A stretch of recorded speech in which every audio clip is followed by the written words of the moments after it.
Have you ever heard that high-pitched, menacing whine from a performance car and just known that something serious was under the hood? Well, today, we are popping that hood and diving deep into the engineering magic behind one of the most iconic pieces of automotive tech ever, the supercharger. We're going to break down the science, the hardware, and the pure thrill behind that incredible sound. And it all starts with one simple question. You know, for as long as cars have existed, engineers have been absolutely obsessed with this one question. It's the challenge that's given us everything from race cars to fighter jets. How do you take a perfectly good engine and just unlock a whole new level of brutal performance? The answer might seem obvious, but it's actually not what you think. That's right. The secret isn't just dumping more gasoline in. At its heart, an engine is really just a very sophisticated air pump. Its ultimate power isn't really limited by fuel, it's limited by how much air it can physically breathe in to burn that fuel. See, more air means you can burn more fuel, and that is where the massive power gains come from. This one simple idea is the foundation for everything we're about to talk about. So, let's get into the problem engineers were trying to solve. A normal engine, what we call naturally aspirated, is kinda lazy. It just sits there and relies on the weight of the atmosphere to push air into its cylinders. And at sea level, that pressure is about 14.7 pounds per square inch, or PSI. That's it. That's the hard limit. The engine is just passively sucking in air, and everyone knew there was way more power hiding in there if they could just find a way to break past that natural barrier. And this is the brilliant solution they came up with. Forced induction. The name says it all. Instead of just letting the engine breathe, you mechanically force air down its throat under pressure. You're basically creating your own personal, high-pressure weather system right at the engine's intake, literally cramming more oxygen molecules into the exact same space. I mean, this quote is basically the supercharger's mission statement. It's not about making the engine physically bigger. It's about making the air going into it way, way denser. When the engine's computer sees all that extra oxygen, it knows it can inject a ton more fuel, and that creates a much, much more powerful explosion in the cylinder. It's a simple concept with, well, explosive results. Okay, so we're forcing air into the engine, but how do we measure it? How much is enough? Well, that's where we get to the core concept of this whole world, and that word is boost. Boost is just the measurement of pressure above what the atmosphere is already providing, and what it does for performance is just staggering. So here's a good rule of thumb to keep in your back pocket. For every single pound per square inch, every 1 PSI of boost you add, you can expect to gain roughly 7% more power. Think about that for a second. That means even a pretty modest 10 PSI of boost could give you a 70% increase in horsepower. It just goes to show you a little bit of pressure makes a huge, huge difference. But of course, it's not all that simple. Physics has a way of giving with one hand and taking away with the other. The whole goal is to compress air to make it denser, right?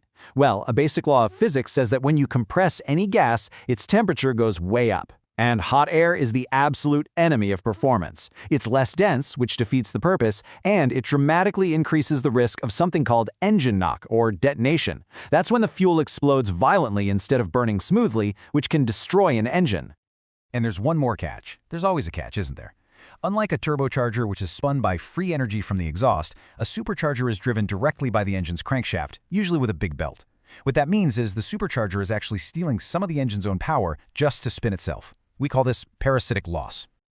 But is that parasitic loss a deal breaker? No way. It's a trade-off that is almost always worth it. I mean, look at this. Let's say your supercharger needs 50 horsepower just to spin. That sounds like a lot, right? But if that same supercharger is helping your engine create an extra 200 horsepower that it didn't have before, well, you're still walking away with a massive net gain of 150 horsepower. It's like an investment of power for a much, much bigger return. Okay, so we've got the principles down. Now let's get into the actual hardware. You see, supercharger isn't just one device. It's a whole category. There are 3 main designs, and each one has its own unique personality and delivers power in a completely different way. Let's break down the 3 families. First up, you've got the Roots type. This is the classic blower you picture sticking out of a muscle car hood. It's pretty simple. It just grabs big gulps of air and shoves them into the engine, giving you that instant, tire-shredding torque right from a standstill. Next is the twin screw. It looks similar to a Roots, but it's way more efficient because it actually compresses the air inside its housing between 2 big screws. This gives you incredible power in the mid-range. And finally, we have the centrifugal supercharger. This one is basically a belt-driven turbo. It uses a little propeller and impeller to spin incredibly fast and sling air outwards, creating boost that builds up as the engine revs higher. It's perfect for track cars that live at high RPM. All right, let's circle back to that big problem we talked about earlier: heat. Remember, compressing air makes it hot, and hot air is a power killer. So how in the world do engineers fight back against the laws of thermodynamics? Well, they use a really clever piece of kit called an intercooler.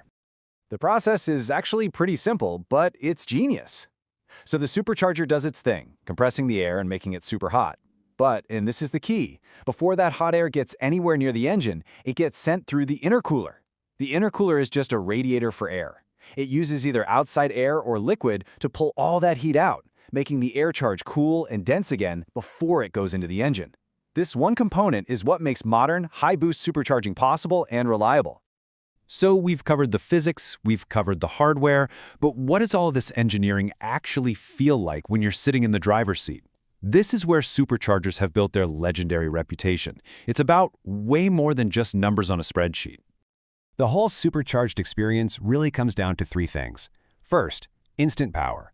Because the supercharger is physically connected to the engine, there is zero lag. The millisecond your foot touches the gas, you get boost. It's an incredible feeling. Second, the power delivery is so smooth and linear. It just feels like you swapped your engine out for one that's twice as big. And of course, there's the sound, that iconic mechanical whine that just screams power. And this technology has such an incredible history. It really got its start in aviation, helping World War II fighter planes keep their power in the thin air at high altitudes.